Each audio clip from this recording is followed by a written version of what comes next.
घंटे में इस तीसरे चरण का A to Z सारी जानकारी आपको होनी चाहिए। इस बीच एक बड़ी खबर आ रही है, सीधे हम चलते हैं न्यूज बूथ मोनिका के पास।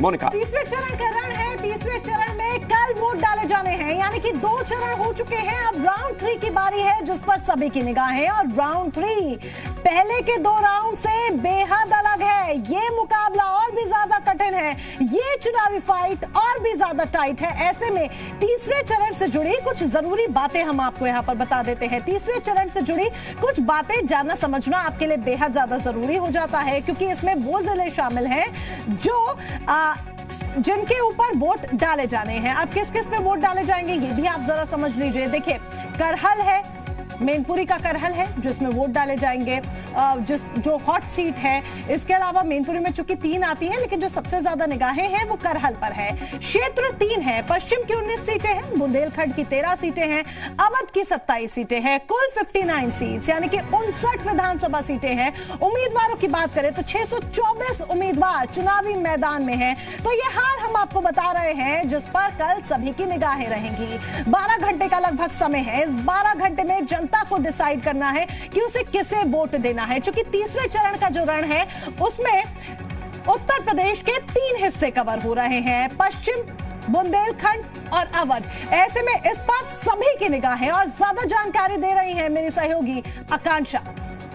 बिल्कुल, 16 जिलों की 59 सीटें हैं जहां पर वोटिंग होनी है और हर एक जानकारी हम आपको सबसे पहले बता रहे हैं जी उत्तर प्रदेश उत्तराखंड पर। ये तीसरे चरण का रण है। अब आपको सबसे पहले इस वक्त मैं ये बता रही हूं कि कहां कहां पर वोटिंग होनी है। तो देखिए, कासगंज में मतदान होना है कल, इसके बाद हाथरस में भी वोटिंग होनी है, साथ ही फिरोजाबाद में वोटिंग होनी है, इसके बाद एटा में भी मतदान होगा, मैनपुरी में भी मतदान होगा।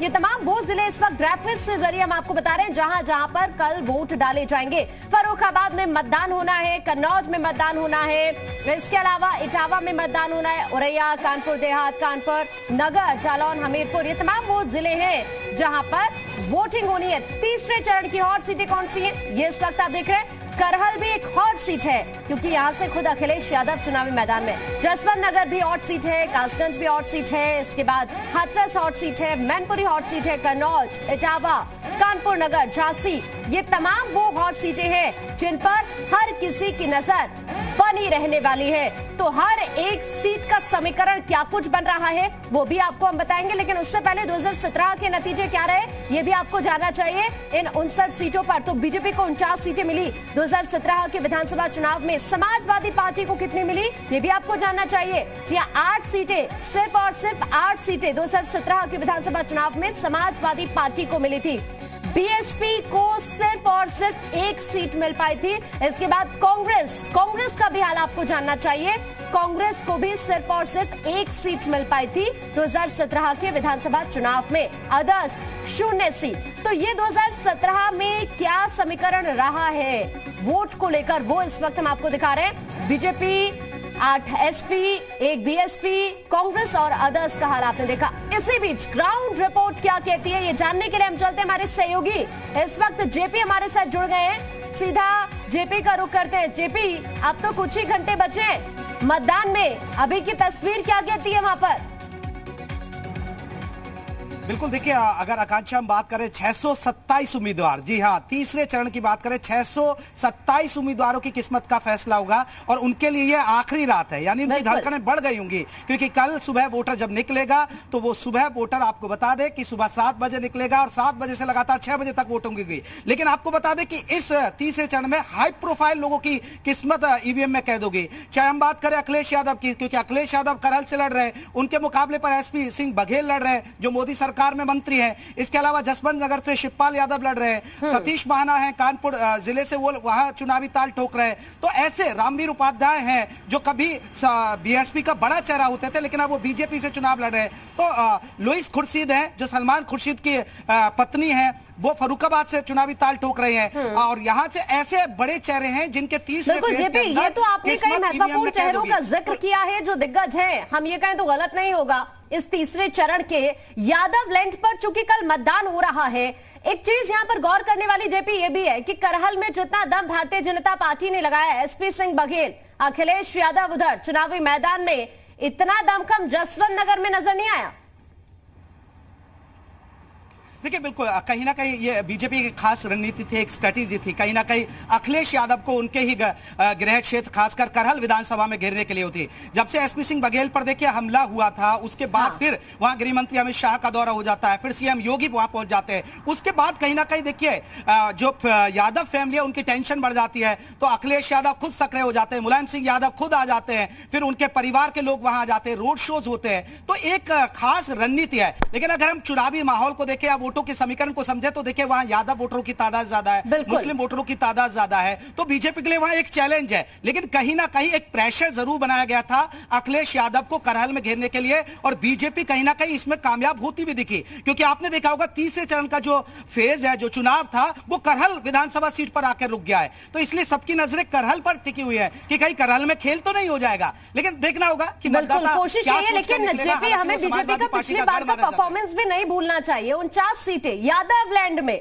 इसी यादव लैंड में बीजेपी ने 49 सीटें जीती और समाजवादी पार्टी मात्र 8 सीटों तक सिमट कर रह गई थी। लेकिन इस बार चुनौती बढ़ी है बीजेपी के सामने भी। देखिए बिल्कुल, देखिए बीजेपी के लिए सबसे बड़ी बात है, देखिए ध्रुवीकरण की राजनीति का मैं जिक्र कर रहा था, क्योंकि यादव लैंड में ये वोटिंग हो रही है। और देखिए गैर यादव और कहीं ना कहीं जो यादव वोटर हैं, यादव वोटरों को लग रहा है कि वो ये हो सकता है कि समाजवादी पार्टी की साइकिल हो। लेकिन बीजेपी की कोशिश है कि गैर यादव वोटरों को साधा जाए, जिससे पिछली जो प्रदर्शन था, जो पहला प्रदर्शन था, 59 सीटों में से 49 सीटों पर बेहतर प्रदर्शन किया था। मैनपुरी में उन्होंने सेंधमारी की थी। अब मैं फिरोजाबाद की बात करूं तो फिरोजाबाद समाजवादी पार्टी का गढ़ माना जाता है। 5 सीटें आती है इस जिले के अंदर, लेकिन 4 सीटों पर बीजेपी कब्जा कर गई। और अब बात करें सिरसागंज से, जहां से समाजवादी पार्टी यानी मुलायम सिंह यादव के समधी लड़ रहे थे, वो भी अब बीजेपी में शामिल हो गए हैं। तो ये एक बहुत बड़ी लड़ाई है। और कहीं ना कहीं यादव लैंड में बीजेपी की कोशिश है कि यादव वोटरों के अलावा कहीं ना कहीं गैर यादव वोटरों को अपनी तरफ अगर मिला लिया जाएगा तो पहले जैसा प्रदर्शन बेहतर हो सकता है। ठीक है जयप्रकाश, आप जो जानकारी दे रहे हैं बड़ी महत्वपूर्ण जानकारी, और यही सारी तिकड़म है चुनाव के समय में। और महत्वपूर्ण यही है कि जो इसको पूरा कर लेगा, समीकरण बना लेगा, जीत उसकी ही सुनिश्चित होती है। हम सपना की तरफ रुख करते हैं, मैनपुरी से हमारे साथ जुड़ गई है सपना। भोगांव छोड़कर सभी सीटों पर 2017 में समाजवादी पार्टी का ही कब्जा था। इस बार करहल उसमें इसलिए महत्वपूर्ण बन गई क्योंकि अखिलेश यादव मैदान से है। तो मैनपुरी में जो हवा है वो क्या बता रही है? मुद्दे महत्वपूर्ण होंगे या यादव परिवार मैदान में है? तो यही अपने आप में बड़ी बात हो जाती है वहां के लोगों के लिए।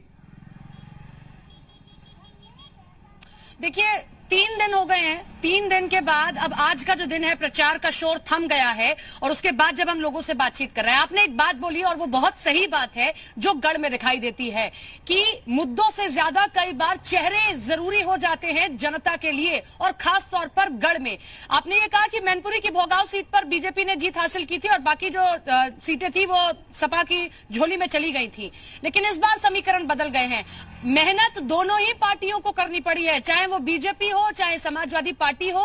जब बीजेपी को हम देखते हैं, एसपी बघेल भी अच्छे से समझ रहे हैं। अभी हम एसपी बघेल के साथ थे, उनसे हमने पूछा कि कल कहां हैं आप, तो कह रहे हैं कि मैं हर एक बूथ पर जाऊंगा और बूथ बूथ पर पहुंचकर। ये बहुत कम देखा जाता है कि केंद्रीय राज्य मंत्री जब ऐसे मैदान में उतरे हुए हैं, हर एक बूथ पर जा रहे हैं और चेक करेंगे, जानेंगे, जनता की नब्ज को टटोलेंगे। अब आ जाते हैं हम समाजवादी पार्टी पर। अभी जेपी भी ये कह रहे थे कि देखिए दो गैर यादव वोटर्स हैं उनको साधने की कोशिश की जाएगी। लेकिन हम ये भी क्यों भूल जाते हैं या हम ये समझे कि देखिए 2017 के नतीजे उठाइए, 2012 के नतीजे उठाइए, ये वो इलाका है जहां से कोई भी प्रत्याशी बीजेपी का कभी भी खड़ा हुआ हो वो जीत नहीं पाता है। अगर गैर यादव वोटर्स को पोलराइज करने की बात है तो वो शायद तब भी पोलराइज हो सकता है। इसीलिए एसपी बघेल की राहें आसान नहीं। हाँ, एक चीज जरूर हो सकती है कि देखिए अगर आप किसी की जीत को मुश्किल भी बना देते हैं तो भी वो आपकी जीत हो जाती है। जरूरी नहीं है कि अगर आप जीत ही रहे हैं, लेकिन अगर आप मुश्किल में भी सेंधमारी, आप उसकी जीत में भी सेंधमारी कर रहे हैं थोड़ी सी भी, तो भी आपकी जीत है। केंद्रीय राज्य मंत्री हैं एसपी बघेल, जानते हैं कि खोने को कुछ ज्यादा नहीं है। केंद्रीय राज्य मंत्री हैं, पद बना रहेगा। अगर यहां से थोड़ा सा भी मार्जिन कम कर देते हैं अखिलेश यादव का, तो निश्चित तौर पर वो आने वाली राजनीति में एक बड़ा चेहरा है। आप चाहे अमेठी से देखिए, अमेठी में स्मृति ईरानी 2014 में हार जाती है लेकिन मार्जिन कम रहता है। उसके बाद 2019 में फिर ताल ठोकती हैं।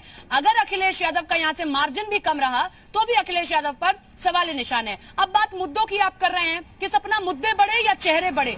निश्चित तौर पर मुद्दे से बड़े यहाँ चेहरे दिखाई दे रहे हैं। आप किसी के पास भी जाइए, वो साइकिल नहीं बोलते हैं, वो कमल नहीं बोलते हैं, वो बोलते हैं अखिलेश यादव। अखिलेश यादव बिल्कुल, अखिलेश यादव का चेहरा ही ऐसा है कि अखिलेश यादव को लोग पसंद करते हैं। ऐसे में अगर वो चुनावी मैदान में हैं तो लोग उनके चेहरे पर वोट ज्यादा दे रहे हैं, ना कि मुद्दों को देखते हुए।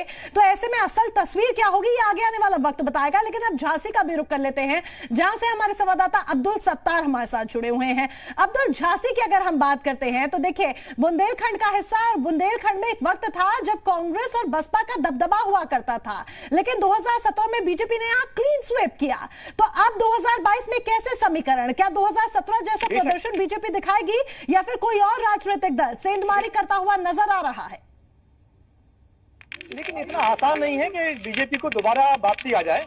लेकिन झांसी सदर सीट छोड़कर बाकी 3 सीटों पे यादव का ज्यादा दबदबा है, और उन जगहों पे असर 3 सीटों में से मऊरानीपुर सीट है, बबीना सीट है और एक आपकी गनौटा सीट है। इन सीटों पे अमूमन मतदाताओं ने अपने प्रत्याशी को बदला है, नए विधायक लेके आए हैं। तो उम्मीद इन लोगों की ये होती है कि हमारे इलाके में बड़ी समस्या रही है, जो पुरानी समस्या है, सूखा और पलायन, इनको छोड़ा जाए तो इस बार अब नई जो समस्या आई है वो हमारा जानवर है, पीने का पानी है और सिंचाई का पानी है और महंगाई है। ये बड़ी परेशानी है, लोगों का यही मुद्दा है। इन्हीं मुद्दों को देखते हुए शायद वो अपना मत का प्रयोग करेंगे। और अमूमन ग्रामीण क्षेत्र में हर व्यक्ति का यही कहना है कि हमारी समस्या, बिल्कुल इन मुद्दों के बीच अब्दुल जो आप बात कर रहे हैं ये बड़ा महत्वपूर्ण है, क्योंकि देखना यही है, जो 59 सीटें हैं, यहां पर अलग अलग चीजें निकलकर सामने आ रही, कहीं पर दल बड़ा हो जा रहा है, चेहरे बड़े हो जा रहे हैं, कहीं पर मुद्दे बड़े हो जा रहे हैं, और जो पहले 2 चरण निकले हैं उनसे अलग ये तीसरा चरण है। हालांकि पश्चिमी उत्तर प्रदेश का थोड़ा सा हिस्सा इसमें शामिल है, लेकिन बुंदेलखंड का एक बहुत बड़ा हिस्सा शामिल है इसमें, अवध का भी कुछ हिस्सा इसमें आया है। यानी कि 3 क्षेत्रों की जनता का यहां पर अब उनकी बारी है कि वो वोट करें। लेकिन महत्वपूर्ण ये हो जाता है कि ये जो चरण है, ये तीसरा चरण, आप ये मानिए कि यहां से भारतीय जनता पार्टी को बहुत उम्मीदें हैं, क्योंकि पहले जो 2 चरण हुए उसमें माना ही जाता था, परसेप्शन था कि वहां पर बीजेपी जो है उतना अच्छा परफॉर्म नहीं कर सकती, लेकिन वहां पर वोट हो चुका है। लेकिन अब तीसरा चरण ये बड़ा महत्वपूर्ण है। इस बीच कुछ ग्राफिक्स के माध्यम से आपको कुछ और जानकारी भी देते हैं जो बताता है कि ये कल का दिन कितना महत्वपूर्ण है। करीब 2 करोड़ 15 लाख मतदाता कल वोट डालने जा रहे हैं। अब तक हुए चरणों में सबसे ज्यादा जिलों और सबसे ज्यादा सीटों पर यह चुनाव है। 627 उम्मीदवार मैदान में हैं, जो कि अपना भाग्य आजमा रहे हैं, और भाग्य विधाता है जनता जो कल वोट करेगी। 15,553 पोलिंग बूथ बनाए गए हैं, मतदान केंद्र हैं, और जिन पर जाकर वोट हो सकेंगे। और ये देखिए 25,741 पोलिंग बूथ हैं। सबसे ज्यादा एटा में 15 प्रत्याशी हैं। एटा पश्चिमी उत्तर प्रदेश का एक क्षेत्र है। सबसे कम करहल में 3 प्रत्याशी हैं। ये भी अपने आप में आप देखिए, और 3 केवल कौन कौन से, समाजवादी पार्टी से अखिलेश यादव, बीजेपी से एसपी सिंह बघेल और बीएसपी से उम्मीदवार। 245 उम्मीदवार करोड़पति हैं, ये भी एडीआर की रिपोर्ट बताती है। 39% उम्मीदवार करोड़पति हैं, यानी कि यहां पर पैसे वालों का भी जलवा है। वो टिकट प्राप्त करके अब मैदान में सपा के 52, बीजेपी के 48 प्रत्याशी करोड़पति हैं इन 59 सीटों में। तो आप ये भी देखिए कि करोड़पति प्रत्याशियों की संख्या बढ़ रही है, जो ये बताता है कि चुनाव कहीं ना कहीं आम आदमी की पहुंच से हो सकता है कि दूर होता हुआ नजर आ रहा है। बहरहाल लेकिन ये सोचना चुनाव आयोग को भी और आम लोगों को भी है। हम कल की बात दोबारा करते हैं। कल जो